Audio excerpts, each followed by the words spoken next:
दोनों आंखें घायल, मुंह से रिश्ता खून, घायल होठ, पूरा चेहरा जख्मी, गर्दन भी घायल थी, गर्दन पर भी वार किए गए थे। मरने के बाद भी उसके प्राइवेट पार्ट से खून निकल रहा था। उसके पैर तोड़ दिए गए थे, पेट पर भी कई वार किए गए थे। ये जख्मों की वो लिस्ट है जो कोलकाता के ट्रेनी डॉक्टर के हिस्से में आई। जब ये लिस्ट ही कलेजा चीर रहा हो तो सोचिए कि हर जख्म की कहानी की तरह सुना दी जाए तो क्या होगा। खुद को और खुद की आबरू को बचाने के लिए जूनियर डॉक्टर ने तब तक लड़ाई लड़ी जब तक होश ने उसका साथ दिया और जब तक वो होश में थी। घायल होकर भी खुद को और खुद की आबरू को बचाती रही, लेकिन जख्मों की लिस्ट इतनी लंबी थी कि वो दर्द और होश दोनों से हार गई। अब वो वैसी उसे नजर भी नहीं आ रहा था, क्योंकि जो चश्मा उसने पहन रखा था उसकी कांच टूटकर उसके दोनों आंखों को घायल कर चुकी थी। आंखें बंद थी और वो बेहोश। हमको 3 घंटा खड़े रखा। पेरेंट्स जिनकी बच्ची 31 इयर्स ओल्ड की ऐसी खत्म हो जाती है, उनको 3 घंटा खड़ा रखा और ये हाथ जोड़ती रही। माँ बाप हाथ जोड़ते रहे, हमें एक बार दिखाओ,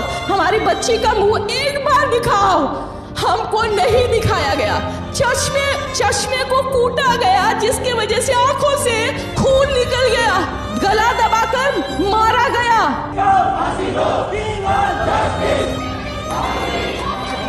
कोलकाता के आरजिकल मेडिकल कॉलेज में एक लड़की का शव बरामद होता है जो कि नग्नावस्था में पाया जाता है। और ये लड़की एक पीजी ट्रेनी डॉक्टर थी, मतलब कि अपना पोस्ट ग्रेजुएशन कर रही थी और आरजे के मेडिकल कॉलेज में अपना शिफ्ट कंप्लीट कर रही थी। और इस दौरान होता यह है कि एक डॉक्टर को हॉस्पिटल के अंदर ही रहना पड़ता है। अपने कोर्स के दौरान वहीं पे अपना पूरा समय बिताना पड़ता है, इसलिए अपना पोस्ट ग्रेजुएशन कंप्लीट करने के लिए ये भी डॉक्टर हॉस्पिटल में ही रुकती थी। और हर दिन की तरह आज भी ये डॉक्टर अपना डिनर कंप्लीट करती है और सोने के लिए एक हॉल में चली जाती है। मेडिकल कॉलेज में सोने के लिए कुछ व्यवस्था नहीं थी, तो इस डॉक्टर को हॉल में ही सोना पड़ता है। और रात के 2-3 बजे के आसपास ही इसके साथ वो घटना घटती है जो कि कोई भी व्यक्ति नहीं चाहेगा कि किसी भी लड़की के साथ घटे। और इसके बाद इस डॉक्टर की निर्मम तरीके से हत्या कर दी जाती है और उसे अर्धनग्न अवस्था में छोड़ दिया जाता है। जब कुछ घंटों बाद चारों ओर अफरा तफरी मचती है, तब उस डॉक्टर के घर वालों को फोन किया जाता है और यह कहा जाता है कि आपकी लड़की ने सुसाइड कर लिया है। और उनके परिवार वालों ने बाद में यह बताया कि उनको अपनी बेटी से मिलने भी नहीं दिया जा रहा था। और जो चीजें उस डॉक्टर के परिवार वालों के साथ की गई है वो बहुत दर्दनाक है। उस डॉक्टर के घर वालों का जो बयान आया, उनका एक वीडियो देखिए। जो हादसा हुआ है 9 अगस्त करीबन 10:30 बजे, मेरे पड़ोसी को मैं चीखते बिखलाते हुए, रोते हुए मुझे वो लिपटती है और कहती है कि सब कुछ खत्म हो गया। मैंने कहा क्या हुआ?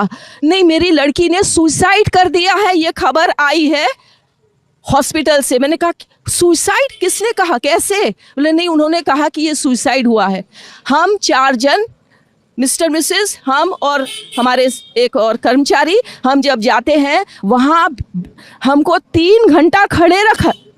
एक पेरेंट्स जिनकी बच्ची 31 इयर्स ओल्ड की ऐसी खत्म हो जाती है, उनको 3 घंटा खड़ा रखा और ये हाथ जोड़ती रही। माँ बाप हाथ जोड़ते रहे, हमें एक बार दिखाओ, हमारी बच्ची का मुंह एक बार दिखाओ। हमको नहीं दिखाया गया।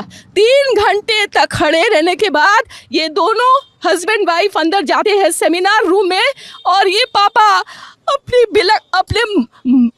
Dead body of the girl जिसके मुंह में खून था फोटो खींच के लाके मुझे दिखाते हैं।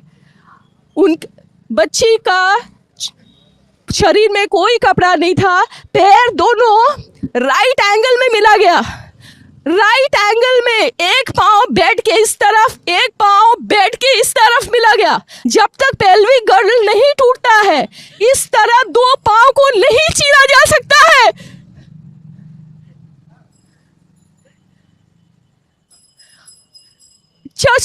चश्मे को कूटा गया, जिसकी वजह से आंखों से खून निकल गया। गले में गला दबाकर मारा गया। और पूरा ये जो मैं बोल रही हूँ, ये पूरा पोस्टमार्टम रिपोर्ट में वायरल हुआ है। आप लोग कृपया देखिए, ये कोई मनगढ़ंत नहीं है। मैं प्रधानमंत्री से हाथ जोड़ के रिक्वेस्ट करूंगी कि ये घटना जो एक 31 ईयर ओल्ड, एक meritorious student who has cracked her medical with her own stamina and her own intelligence, goes to that top and becomes a promising doctor. और इतना सब कुछ होने के बाद भी उस पर कई घंटों तक कोई कार्रवाई नहीं होती है। ऐसा लगता है कि इस पूरे मुद्दे को दबाने की कोशिश की जा रही है और हर तरफ से हर संभव प्रयास किया जा रहा था, लेकिन किसी तरह से बाकी डॉक्टर्स प्रोटेस्ट करते हैं और पब्लिक में आते हैं और जस्टिस की डिमांड करते हैं और बाद में ये मुद्दा गति पकड़ता है और मीडिया के सामने आता है और सब लोग इस पर बात करते हैं, तब जाकर कहीं कार्रवाई शुरू होती है। उस डॉक्टर का जो ऑटोप्सी रिपोर्ट था उसमें क्लियरली दिख रहा था, हर चीज सामने चीख चीख कर कह रही थी कि उस लड़की के साथ क्या हुआ है और वो किस दर्द से गुजरी होगी, लेकिन फिर भी किसी की हिम्मत नहीं हो रही थी कि इस डॉक्टर के लिए जस्टिस की आवाज उठाए। आप सोच कर देखिए, एक लड़की का मर्डर हो जाता है, वो भी उस जगह पर जिस जगह पर वो हर रोज अपना काम करती थी, जो कि उसकी कर्म भूमि थी, और उसे खुदकुशी का नाम दे दिया। और ऐसे मामले में जो कॉलेज के प्रिंसिपल है उनको सबसे पहला स्टेटमेंट देना पड़ता है और जो विक्टिम है उसके लिए खड़ा होना पड़ता है और उसके लिए जस्टिस की मांग करनी पड़ती है। लेकिन यहाँ पर ऐसा कुछ भी हो नहीं रहा था। इनफैक्ट जो प्रिंसिपल थे उन्होंने अपना इस्तीफा दे दिया था और छुट्टी पर चले गए थे और उसके कुछ ही समय बाद इनको किसी और कॉलेज में अपॉइंट कर लिया जाता है। कोलकाता हाईकोर्ट ने इस पूरे मामले का संज्ञान लिया और गवर्नमेंट से पूछा, वहाँ के अधिकारियों से पूछा कि तुम किसी को बचाने की कोशिश कर रहे हो क्या, क्योंकि वहाँ पर प्रिंसिपल का काम था कि वो विक्टिम के लिए जस्टिस की मांग करे, लेकिन उन्होंने इस्तीफा दे दिया और छुट्टी पर चले गए और उसके बाद उस प्रिंसिपल को किसी और कॉलेज में अपॉइंट भी किया जाता है। आखिर चल क्या रहा था वहाँ पर, ये सब चीजें जानने के बाद आपको कुछ अलग नहीं लग रहा है? और इतना कुछ होने के बाद कोलकाता पुलिस एक आदमी को अरेस्ट करती है जिसका नाम था संजय रॉय और इसने ये स्वीकार किया है कि ये सब इसी ने किया है। लेकिन वो डॉक्टर कोई बच्ची नहीं थी, वो एक 31 साल की पीजी स्टूडेंट थी और जहां तक हम समझ पा रहे हैं ये काम किसी एक व्यक्ति का नहीं है। जिस तरीके से डॉक्टर को मारा गया, पीटा गया, उसके शरीर के ऊपर कई जगह फ्रैक्चर थे, शरीर के कई अंगों से खून निकल रहा था, उस हिसाब से हमारे ख्याल से ये सिर्फ एक आदमी का काम नहीं हो सकता, इसमें जरूर कुछ और भी लोग इन्वॉल्व है। ट्विटर पर एक व्यक्ति ने वीडियो शेयर करके बताया है कि ये जो आरजीके मेडिकल कॉलेज है उसके अंदर रिकंस्ट्रक्शन किया जा रहा है। क्या आपको नहीं लगता कि ये सबूत को मिटाने की कोशिश की जा रही है? इस पूरे मामले में डॉक्टर को जस्टिस तो मिलना ही चाहिए और ऐसा फिर किसी लड़की के साथ ना हो, इसके लिए उस आरोपी को कड़ी से कड़ी सजा मिलनी ही चाहिए। लेकिन मेरे कुछ डाउट्स हैं जो मैं आपको पॉइंट वाइज बताना चाहूंगा। पहला, जिस आरोपी को पकड़ा गया है उसे आसानी से पकड़ा गया है और उसने आसानी से अपना गुनाह कबूल भी कर लिया, पर जो मामला सामने आया उसे देखकर लगता नहीं कि ये सिर्फ एक आदमी का काम है। और दूसरा पॉइंट ये है कि जो मेडिकल कॉलेज के प्रिंसिपल थे उन्होंने अचानक से रिजाइन कर दिया और दूसरे मेडिकल कॉलेज में तुरंत अपॉइंट भी कर लिया गया। मतलब ऐसे क्या जल्दी थी और इस प्रिंसिपल से इसका क्या लेना देना है जिसकी वजह से उसे इतना फेवर दिया जा रहा है। अगला पॉइंट कि जब सीबीआई इस केस को टेक ओवर करने जा रही थी तो कॉलेज का रिकंस्ट्रक्शन क्यों शुरू कर दिया गया? ऐसी क्या जल्दी पड़ी थी सबको?